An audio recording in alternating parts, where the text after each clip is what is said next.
E o assunto agora no Agricultura BR é o mercado brasileiro de pecuária, carne bovina principalmente, então cadeia produtiva da carne bovina aqui no Agricultura BR. E para falar a respeito deste assunto, eu vou conversar agora ao vivo pela internet com Maurício Nogueira, da Atenagro. Maurício, sempre um prazer tê-lo aqui conosco, participando da programação no Canal do Boi. E nós temos hoje muitas situações, muitos atores, muitas variáveis dentro do contexto da carne bovina e também da pecuária de corte brasileira. O que nós podemos esperar no setor para este final, nessa reta final do ano de 2022? Boa tarde, seja bem-vindo. Fabiano, é sempre um prazer estar aí com vocês. Olha, nós estamos caminhando para um volume, de novo, aí, um aumento considerável nas exportações de carne brasileira, né? Até agora, né, se a gente pegar aí a comparação do mesmo período desse ano com o ano passado, nós estamos com um faturamento aí 45% maior em exportação de carne bovina, né? E um volume em torno de 18% maior, né? A quantidade que a gente mandou nesse período. Eu acredito que a gente fecha aí um ano com desempenho muito bom. Nós temos também a boa notícia que a nossa produção voltou a subir, então volta a subir agora em 2022, né? Nada preocupante do ponto de vista que o produtor sempre fica temerário que se a gente aumenta muito a produção, o preço cai. Tendência é a gente manter o mercado aí em patamares que foram conquistados depois de 2019, né? Então o cenário é favorável para a gente, viu, Fabiano? E essa questão da demanda, até por conta de um cenário no qual importadores têm buscado, não estou falando só de China, mas também de outros mercados, ele mostra que a carne brasileira ela tem um destino interessante, esse destino está sendo ampliado, independente aqui da situação de produção. Então, há uma necessidade mesmo de atendimento a esses mercados, além de um mercado doméstico brasileiro hoje que podemos dizer que poderia ser maior, está um pouco frustrado em relação ao seu poder de compra, por isso que não consegue consumir mais, Maurício? Olha, se a gente comparar preço de carne, fizer uma comparação histórica, né, carne bovina com carne de frango e o orçamento aí das famílias, de fato a gente tem uma situação que indica pressão, mas não está sobrando carne no mercado interno, né? Então a gente hoje, o nosso consumo, a gente calcula por disponibilidade interna, ele é menor porque a produção não subiu, né? A gente tem 2 anos seguidos de queda na produção e nós aumentamos a quantidade exportada. Então é difícil dizer que a gente não tem demanda aqui interna por questões financeiras, né? É provável que isso estaria acontecendo, mas nesse caso a gente teria o preço da carne recuando. Então, o que está acontecendo na prática é que a gente está com uma falta de carne para atender a demanda interna. Eu acredito que a gente voltando a produzir carne e agora alguns indicadores da economia melhorando, a gente voltando a aumentar a produção, né? Produzir a gente produz, né? Eu acho que a gente volta a ter uma recuperação no consumo de carne bovina no mercado interno. Mas tudo isso a gente precisa ir analisando período a período. Por hora, né, nós estamos aí, os nossos números, a gente acredita num aumento de produção um pouquinho maior, o que indicaria que eu teria já uma recuperação no consumo interno para o ano que vem, né? Mas outros institutos, outras organizações ainda acreditam que a gente, o balanço todo, a gente ainda tem uma pressão para o ano que vem no consumo interno. Mas, enfim, Fabiano, eu acho que na pecuária de corte, assim como nas outras carnes, né, a gente pode apostar muito, tanto nas perspectivas de mercado externo como de mercado interno, né? Claro que a gente tem essa condição econômica, mas a tendência é a gente sair dela, melhorar um pouquinho aí o cenário para os próximos anos. Maurício, já que falamos de mercado interno e externo, um tema, né, que a gente pode verificar é um comparativo. Nós estamos vendo uma indústria frigorífica que podemos vê-la em duas situações. Uma indústria frigorífica que exporta, que é exportadora, principalmente atende mercado chinês, e a que não exporta, principalmente para esse mercado chinês. Uma vem numa situação muito positiva, já apresentando isso já há vários períodos. Já a outra, que é mais destinada ao mercado interno, ela vem com margens muito apertadas, ela passou também, ela enfrentou uma arroba de boi gordo mais elevada, isso pensando no último ano, por exemplo, no qual ela teve que bancar também os preços daqueles que nós tínhamos mais ou menos para aquilo que era exportado para a China. Enfim, ela ficou bastante pressionada, estava com um cenário de dificuldades de fazer aquisições. Neste momento, essa indústria não exportadora, ela teve uma recuperação, conseguiu trazer ali um cenário melhor para as suas contas internas, para os seus indicadores internos? Ainda não, ainda não. Já teve situações piores, né? Mas nós ainda vemos a operação da indústria no mercado interno muito complicada, na indústria frigorífica, né? Então, quando a gente pega, a gente calcula isso pelos números que a gente tem. Mesmo que a gente fizer algum trabalho mais aprofundado e pegar número de cada indústria, nós não poderemos divulgar, né? Esse número seria sigiloso.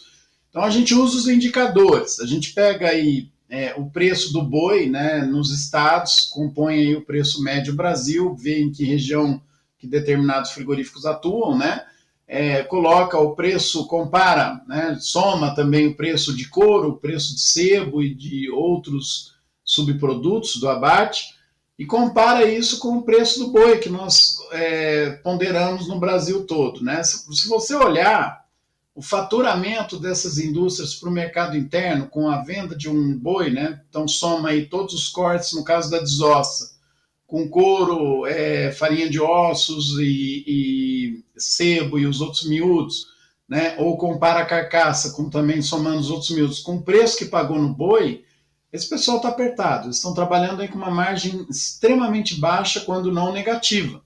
Então essa situação ela só melhora se a gente conseguir remunerar melhor aí as carnes no mercado interno, ou o preço do boi ceder a ponto de abrir margem.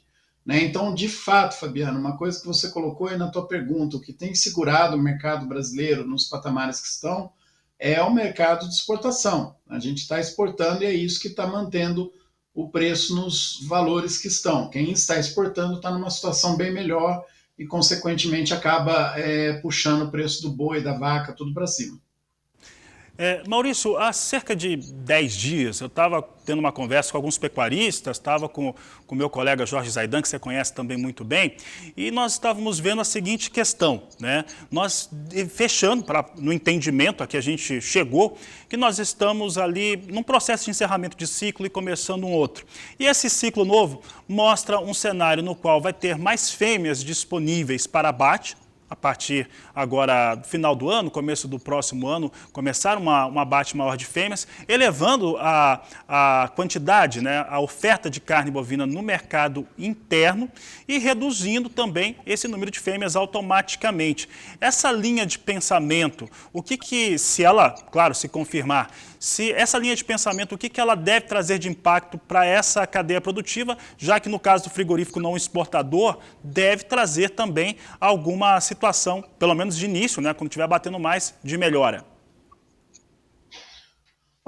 A gente tem que considerar mesmo, nós já invertemos o ciclo pecuário, nós já estamos de baixa aí, provavelmente, mas a gente tem que colocar outros indicadores para fazer uma análise mais completa. Um deles é o desempenho técnico das propriedades. Então, nossa capacidade de resposta, tanto na produção de bezerro como na aceleração para terminar um animal, ela é maior do que em anos anteriores. Então, isso nos ajuda aí a ter um impacto, né? uma resposta do ciclo um pouco mais rápida do que o que a gente esperava com os indicadores tradicionais. Então, vale notar aí o peso que está hoje um bezerro pelo indicador de CPEA. Nós temos aí um bezerro já 30, 40 quilos acima do que era 10 anos atrás. E outra questão que a gente tem que considerar é a demanda. Né? Então, nós estamos num mercado internacional que demanda muita carne e estamos também no mercado interno que tende a recuperar. Eu acredito aí, claro, né, isso aqui a gente projeta e a gente tem que rever a cada semana, a gente rever com muito cuidado, Mas eu acredito que o próximo, o momento mais baixo do ciclo que a gente entra agora, tende a ser o mesmo que o mais alto do anterior, em valores reais, corrigidos pela inflação, né? Então, quando a gente trabalha em valores reais, eu acredito que esse ciclo pecuário ele não traga notícias muito ruins para a pecuária como um todo, desde que vocês já com produtividade, com cuidado, com gestão na propriedade. Né? Então, cada vez mais nós vamos ver uma pecuária muito mais dependente de aplicação tecnológica para manter o resultado nas fazendas do que em anos anteriores. Então, esse ciclo, Fabiano, que tenha que ele seja mais curto que ciclos anteriores, justamente por essas variáveis que eu mencionei. Maurício, para encerrarmos aqui, há uma expectativa também para chamado período de, vamos colocar assim, de auge, de entre safra, outubro, novembro, onde também costuma-se ter propostas melhores pela arroba, além das ofertas tradicionais, a oferta vinda também de confinamentos fique mais elevada. Nós temos esse cenário hoje, confinamento deve trazer uma oferta maior nesse último trimestre de 2022? Sim, o plano da maioria dos produtores, lembra que quando há confinamento, não tem que considerar outras estratégias nutricionais que são desenvolvidas a pasto, né? Tanto o TIP como sal proteinado de alto consumo, sal energético, todas essas estratégias nutricionais, elas acabam ajudando o produtor a ter uma determinada resposta no período que sempre se espera preços mais altos, né? Então eu acho que vai ter sim, vai ter um aumento na oferta em relação aos momentos mais críticos.